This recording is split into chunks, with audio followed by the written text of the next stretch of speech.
Thank you for tuning in to another episode of Locked On Bulls. On today's episode, we'll be talking about and catching up on the signing of Goran Dragic to the Chicago Bulls. We'll also be talking about Lonzo Ball and what's going on with him, as a video was released Sunday of him working out and getting some shots up. And then lastly, we're talking about what's going down at Summer League practices with Ayo Dosunmu and Patrick Williams both practicing with the Summer League squad. We'll get into all that and more on today's Locked On Bulls. You are Locked On Bulls, your daily podcast on the Chicago Bulls, part of the Locked On Podcast Network, your team every day.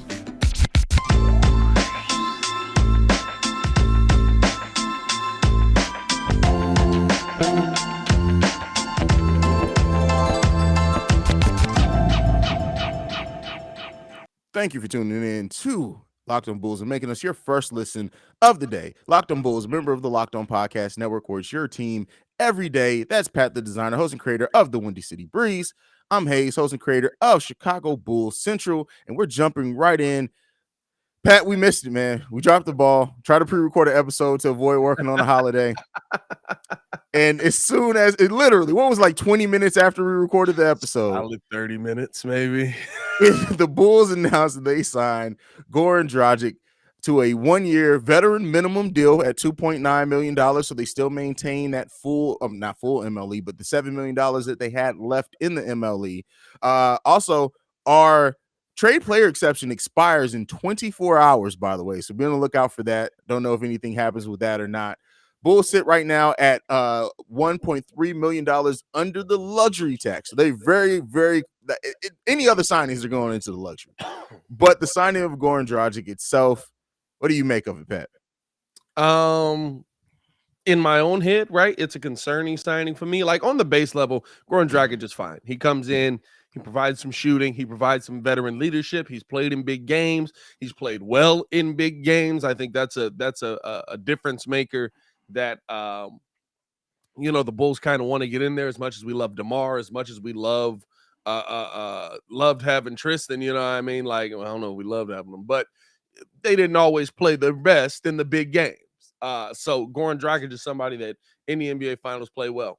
Perfect.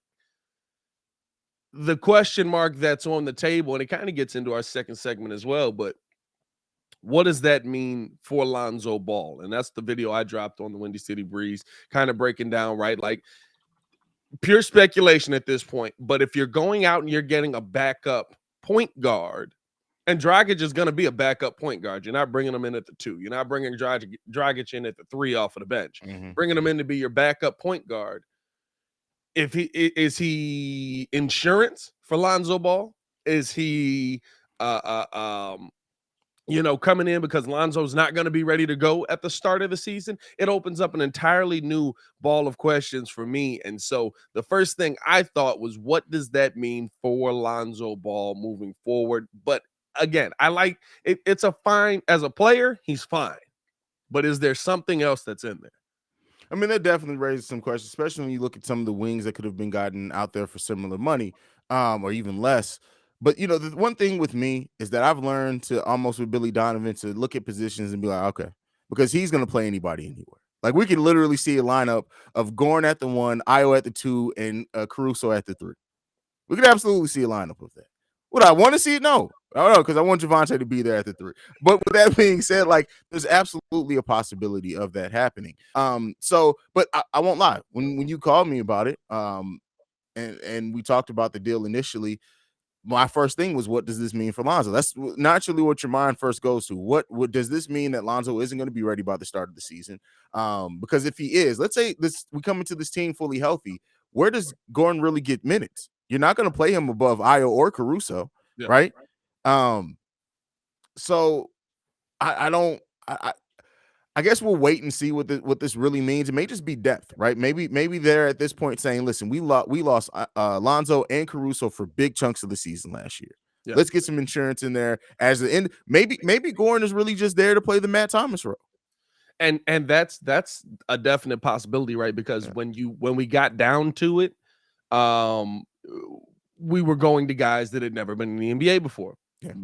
Malcolm Hill. Well, I think Malcolm Hill actually had a little stint in the NBA, but guys that hadn't had a lot of time in the NBA, I should say, right? Like we were down to the nitty gritty of it. which was sad because we had players that on our roster that were in the NBA that we couldn't put on the floor.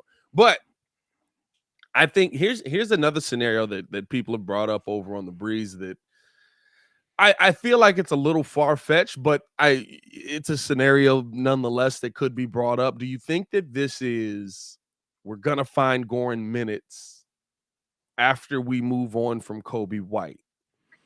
Is this insurance on a possible Kobe White trade that, okay, we're gonna bring somebody back, but it's probably gonna be a big man, not a shooter, or a power forward, not a shooter. So we're gonna need another guy that's gonna be able to score the ball. It's very well possibly. I won't say no to that. I think by everything that we heard, because we also got released the same day, a little bit after the Dragic signing, is that the Bulls have not found any trades to their liking for Kobe White. That they've actually turned down some deals for Kobe White. And it seems like the Bulls are fully prepared that if they don't get the value that they see in Kobe White, that they're willing to let it play out in restricted free agency.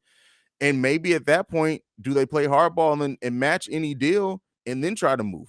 Like Yeah. there's a lot of different ways that this can go. Also, it could be, hey, yeah, Gordon isn't going to get a lot of minutes to start the season, but hopefully Kobe comes in, he plays really well, ups that trade value, and then we'll see what happens by February. So there's a lot of different ways that you can look at it, and a lot of different ways that it can go, realistically go, but we really won't know that until we get into the season, right, and start seeing the rotations. Just So as a player on the roster, though, like I mm, feel like instantly we go to trade talk with it. I ain't gonna lie. Like it's exactly. like who's getting traded? Is Lonzo Yeah. dead? Like just as a player, though, like what do you feel like Goran Dragic brings? Like I said, I think he brings the Oh, shooting, I got it. the I ability got it. to attack. Go ahead. In his last full season, because last year was a weird season for him, his last full season, 55.6% on left corner threes, 50% on right corner threes, 34% on above the break threes, 40% on catch and shoot threes, and 38.2% on open and wide open threes. That's what he brings to you. He brings to you a point guard who can pick up the offense easily, who is a solid passer, but Yeah. that 3-point shooting, that's some darn good 3-point shooting. Is Goran Dragic going to become another player that in a year and a half we're going to have to tell Bulls fans like it's okay for him to go away in free agency? Yeah, we need him.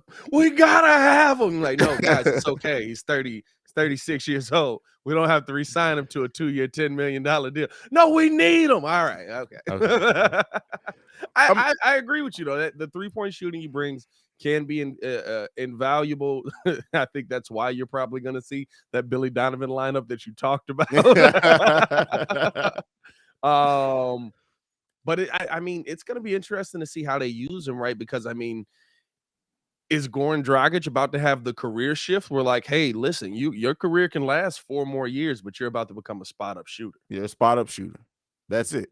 And that may be, especially when you look at the catch and shoot threes, like 40% on catch and shoot threes, that's darn good there, right? Yeah. And so Gordon is just a shooter. Like I said, he offers more than that. I don't ever want to make it seem like that's all he is. But looking at how he fits on the Chicago Bulls team and his possible initial role, that's probably going to be it. Like I said, as a signing, just in a vacuum, I do like the signing. But it's just I just wonder how it fits. Like, look at our guard rotation, for example. We got if everybody's healthy, Zoe, Levine, Caruso, Io, now Goran Dragic, Kobe White. That's 6 players, all at the guard position. And I'm not even counting Javonte Green, who is actually guard, but I expect him to play more 3 than anything. Like that's a lot of depth there, but it's like, how are you going to get all these guys meaningful minutes? You're not. You're Just not. period. You're not. No, you're not. And I think Goran probably ends up being the low stick on the totem pole in that situation. We know one thing about this Bulls organization: they're going to give you a chance, no matter what is said about how Lowry's tenure ended. Lowry had a chance to change the narrative around himself. Oh, he did. He gave up on changing the narrative around himself, but Billy Donovan absolutely put him out there to play basketball, and he was getting wide open shots.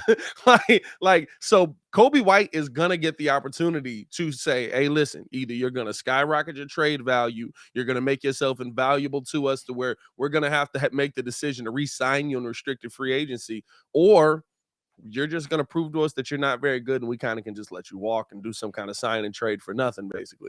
So he's going to get his opportunity there. I expect Goran Dragic to be more of a spot up shooter, but only if Kobe White proves that he can't handle that role. And I think we both are kind of like, Kobe's really not a spot up shooter. No, no, he's not. He's not. But we'll see how it all works out. Next up, we're going to be talking about Lonzo Ball. And I know we touched on it a little bit here, but we'll get into a video that was released about Lonzo Ball working out. But first, I got to talk to you guys about Arcade 1UP. And boom, shakalaka. We have big news. The one and only NBA Jam is back. I don't listen. I can't. My voice, bro. I don't have time. I've been doing a lot of drinking this weekend. And Boom shakalaka.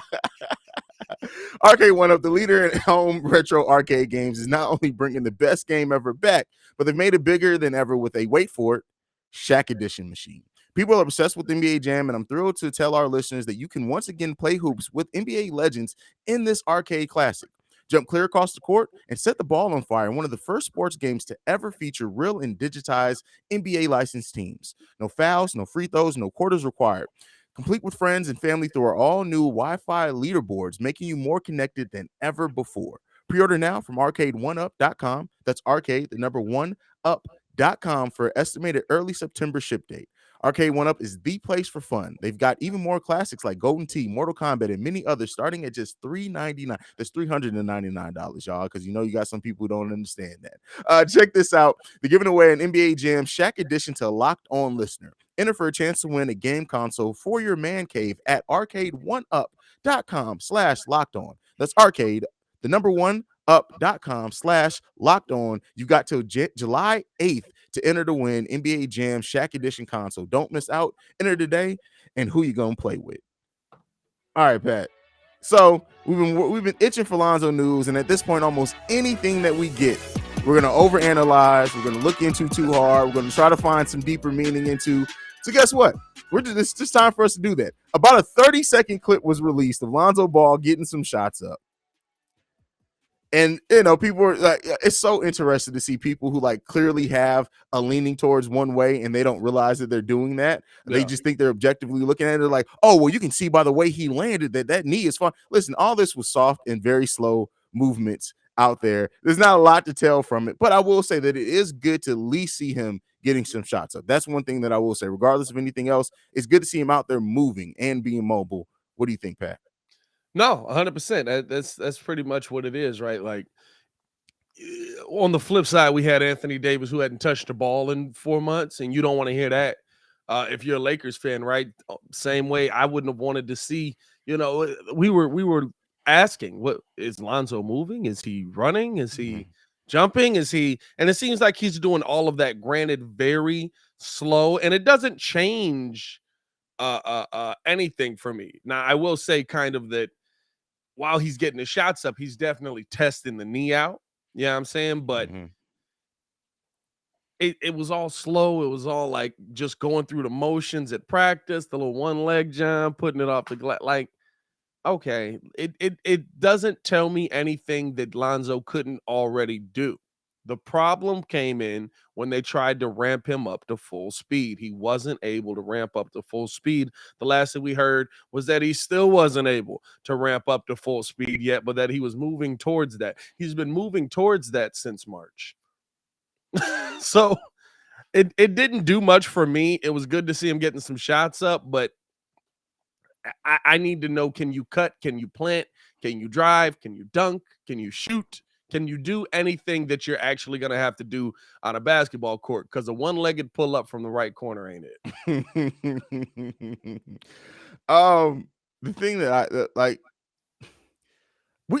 listen, just tell us something. Like, I know there has to be a better thing of like even Mark Eversley in the post-draft thing just saying, oh, well, we hope so.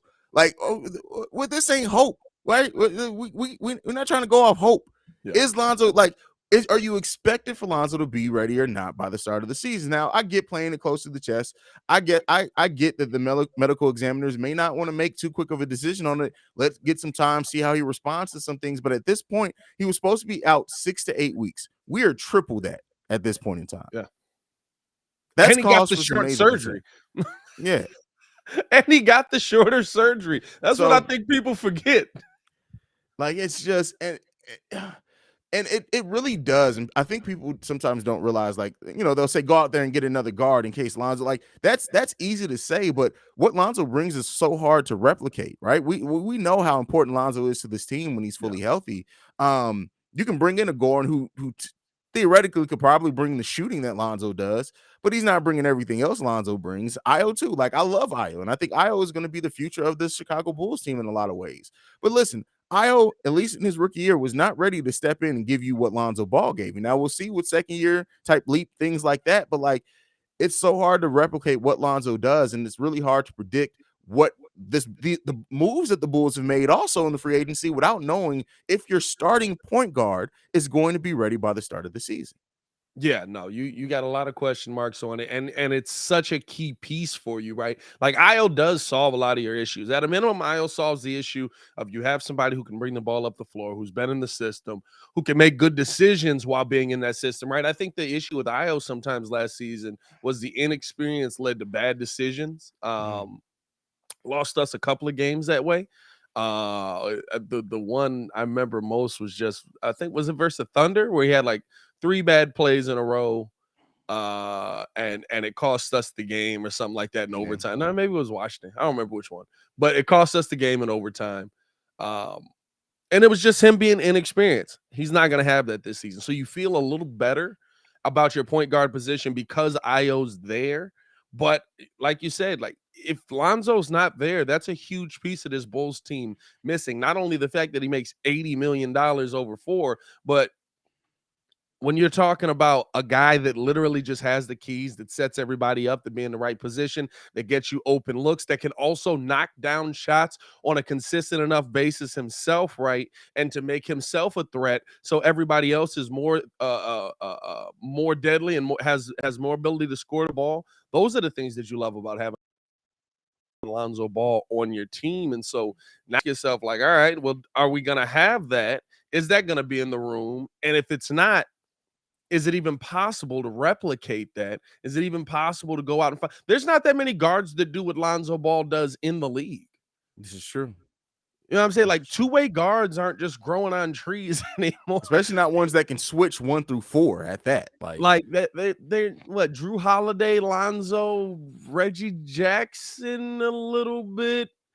I'm coming to the end of the list there. I'm not big on Kyle I'm sure Lowry. we're missing somebody, and they're about to go off on us in the comments. How could you guys not mention Ja Morant? I did forget Ja Morant. That was a good one, though.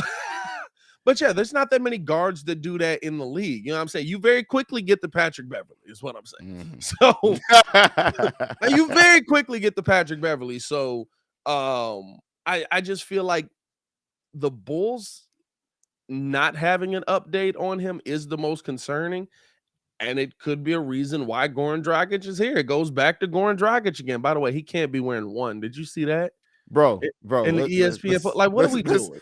Let's be clear here. What are we doing? Let's be clear. If Goran Dragic dares to try to wear number 1, the Chicago, like, you already effing up with the Chicago fan base. Like, that's it. And I was surprised to see a lot of young people say, well, what did Derrick Rose really do for the Chicago Bulls? Come on, fam. Listen here, bro. Let me talk to you young people for a second here. Don't you ever in your life disrespect Derrick Rose like that. Don't ever do it. Don't ever do MCW tried to wear it. Like, he can't, like he had the jersey and everything. Like, he did like the photo shoot in the actual photo shoot, yeah. Hey, everybody was like, wait a minute, hold on now. What you doing there? What you doing there? Hey, MCW was like, my bad. I didn't expect to get murdered over this. I guess I'm gonna be wearing 5 in the Chicago Bulls. Like, hold up there, player. Hold on there for a second. Yeah, that number 1, we're gonna need you to go ahead and put that down right quick. Hey, dog, he had we set you up for failure. That's on us. No, ESPN set him up for failure. What were they thinking? ESPN kind of just threw it together. I can almost live with that. MCW had the jersey on. Okay, MCW had the Bulls front office was going to let him wear number 1. Now that was different. The MCW thing was different. That was just disrespect from the organization. Pat, and not Pat. Garpax needed to go right then and there. They should have been gone right then. That was the day. That should have been it. That was the day. But yeah, man, no, The whole Lonzo situation is going to be interesting to see how it plays out, man. And I'm just, I don't know, dog. I don't know. I'm a little nervous. It could just be me. We'll see how it plays out. Hey, but before we get into this final segment, man, we got to let you guys know, bro. Built Bar is out here with something called a coconut brownie chunk puff. What's going on with that? Fine. Stop playing with them. Although, I had to purchase mine. I will say. You didn't get your sample over there, brother? I didn't get a sample, bro. I never get a sample. They treat me like the redheaded stepchild, and you're actually redheaded. This is wild out here. From the people who invented healthy and tasty come the latest gift to your taste buds. You probably tried the amazing coconut brownie chunk Built Bar, but guess what? Your friends at Built have given you the coconut brownie chunk, the puffs. Come on now. We didn't told y'all about the puffs. Y'all already know about the puffs, but stop drooling and listening. They're good for you. Low calorie, low sugar, high protein, and all delicious. Coconut brownie chunk puffs are here only for a limited time. So make sure that you go to built.com right now to make sure that you don't miss out. They're going fast and they taste amazing. All Built bars are made with collagen protein, and which your body absorbs more efficiently and provides tons of health benefits. Eat something that tastes good and is good for you. The best part of Built Puffs is, of course, they taste amazing, but you can enjoy them guilt-free because they're actually good for you. They're the perfect treat. Got a craving when you need to satisfy your sweet tooth, or if you need a quick, healthy snack, they're an excellent source of protein. They're delicious, coconut, rich, sweet brownie, creamy, marshmallow. Stop fantasizing. Get to Built.com to order your box of coconut brownie chunk puffs right now. Go to Built.com. Use the promo code LOCKED15 to get 15% off of your order. Use the promo code LOCKED15, which I also have to use. Here you go. Here you go. By the way, they got this new flavor, raspberry lemonade. I may have to try that, but I'm probably going to wait till they send me a box. They'll probably send it to you. All right. Besides Pat saltiness over having to buy and purchase Built Bar. Everybody tweet Built Bar and tell them send me something. Oh, man. So Summer League has not quite started yet. There have been practices going down. In that time, we've gotten a couple of things released about, two of our younger players that have played in the NBA so far. That is both Patrick Williams and Ayo Dosunmu. So apparently, Patrick Williams looks like a grown man down.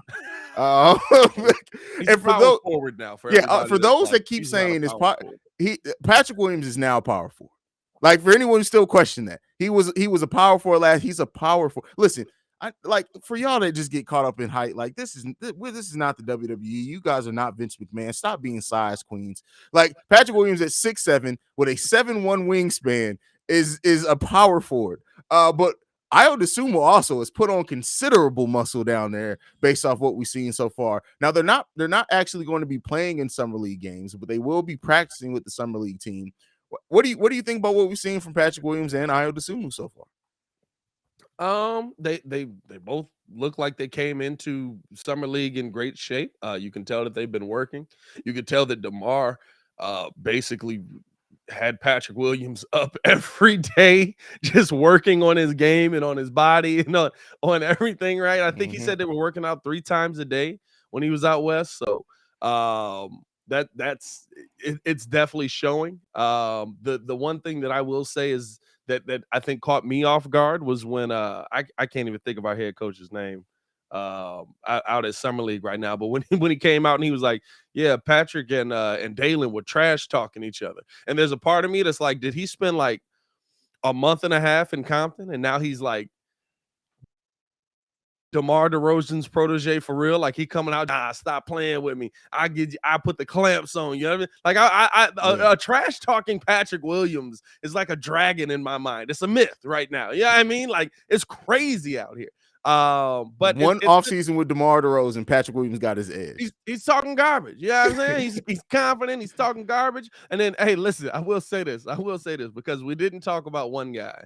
And when we brought this up, but Marco's out in summer league as well. He's supposed to be playing in summer league. He's some.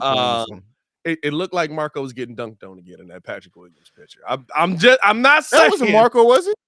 I'm pretty sure that was Marco in that P. Will picture. Oh, damn. Let me go back. Now I got to check. I didn't think that was Marco. Oh, come on, Marco. Hey, Come bro, on, I man. think Marco's getting dunked on already in that Patrick Williams Oh, picture. come on. But listen, if it's Patrick Williams dunking on him, we'll get a pass on that one. Maybe he just was like, hey, man, listen. Go ahead and take that. Hey, But go ahead, keep hey, going, brother. I can't hurt the number 4 pick in the draft, bro. I was a second round pick, so you gotta just take that one. But yeah, bro. I'm excited to see the step that these guys can take. Again, I predicted a pretty big step for Patrick Williams this season. I predicted a best defensive player in the NBA, or at least one of them. You never know if he's going to be voted defensive player of the year or not.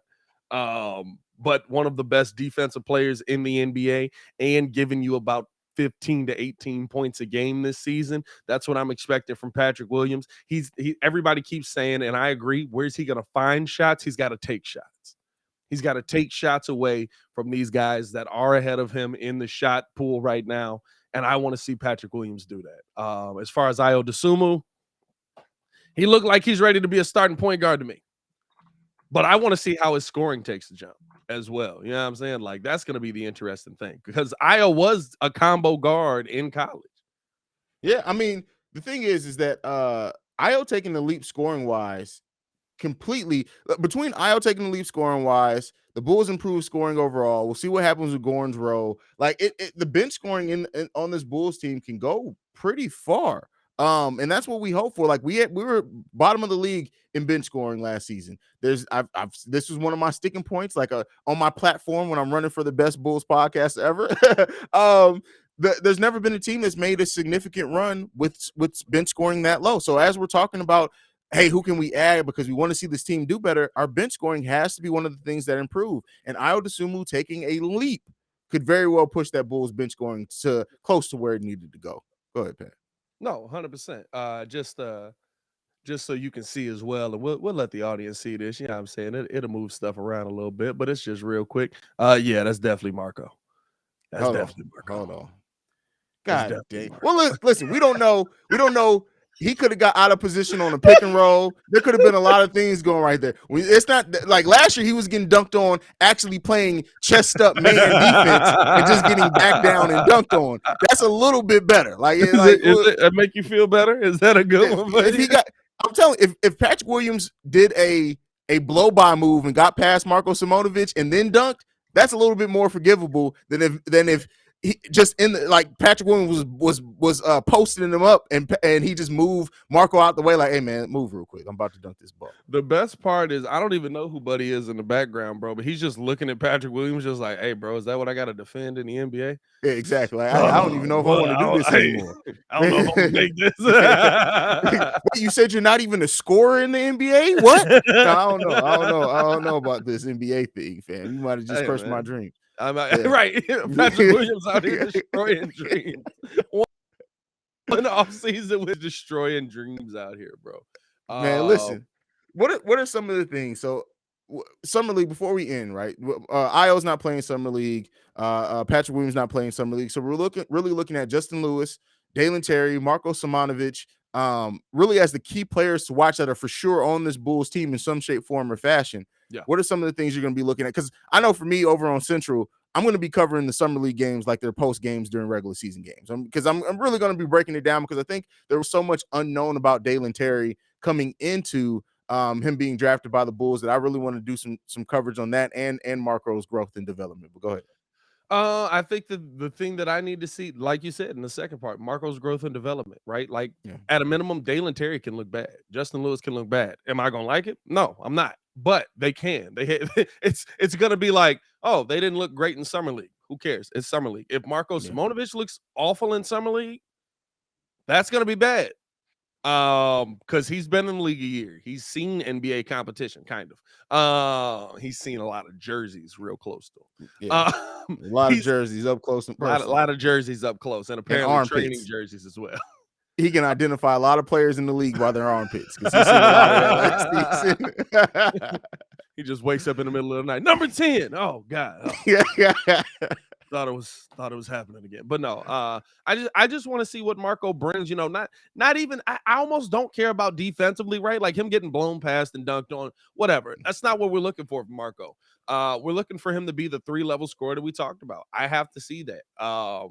Outside of that, right? I feel like Justin Lewis needs to show us more than anybody, even outside. It's crazy, right? Like the number 18 pick is Dalen Terry.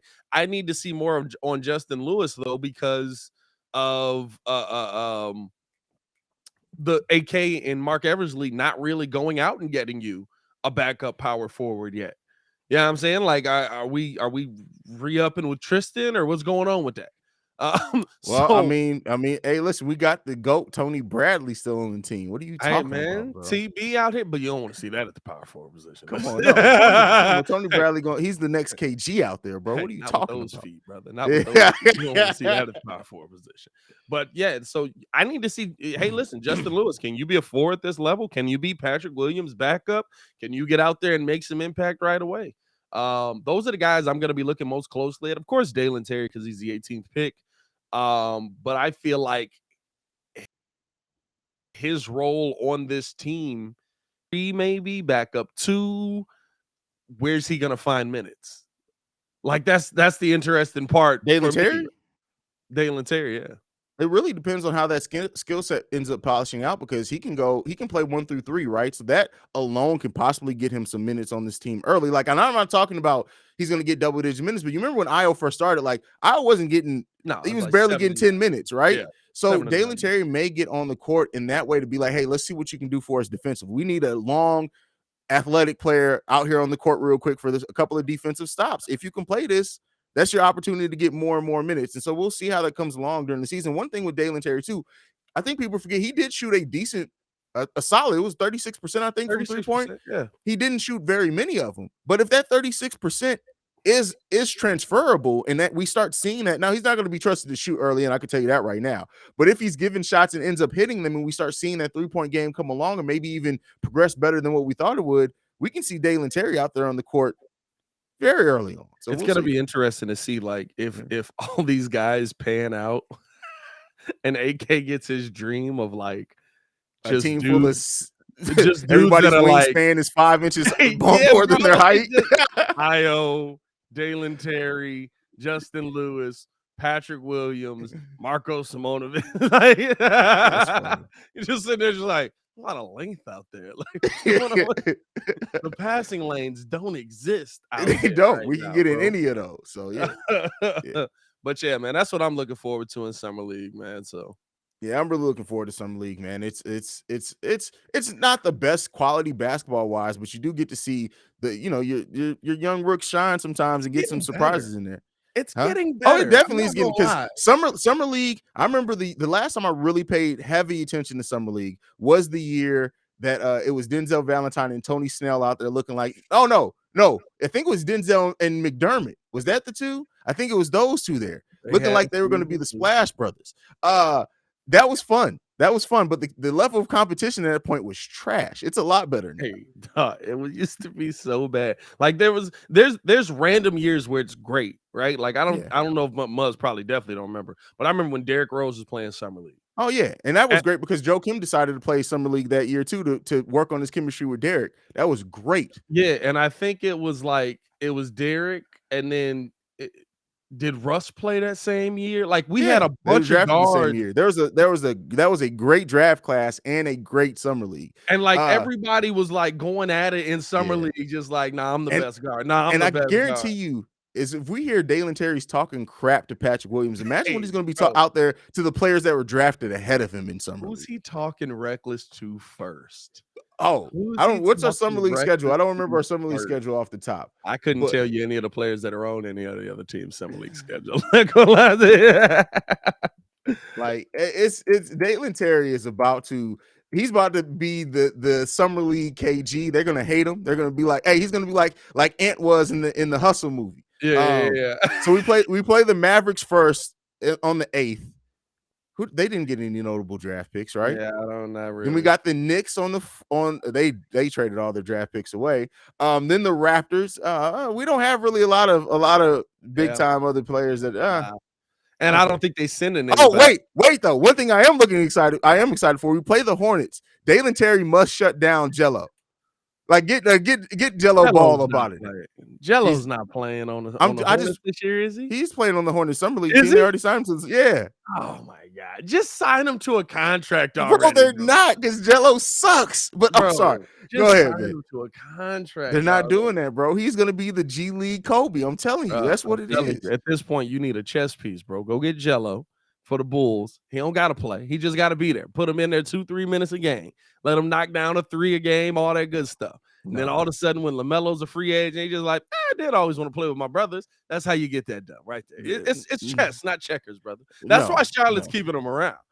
Listen, that crap don't matter. Listen, they also they're Thanosing him like Giannis and Thanos Antetokounmpo's. Okay, that's exactly what it is, bro. except neither of the Ball brothers is good enough to get him on a roster spot yet. Oh man, that's it, bro. Let's get out of here, man. Follow me on everything at Pat the Designer. You can follow us both on everything at Locked On Bulls. Appreciate y'all for showing love. You can follow me at CEO Haize at CEO Haize. And thank you for making Locked On Bulls your first listen of the day. Now for your second listen, go and check on Locked On NBA, where the Locked On experts break down all the latest news and rumors in just 30 minutes every day. Locked On NBA is your daily NBA update in just 30 minutes. They're available wherever you get your podcasts.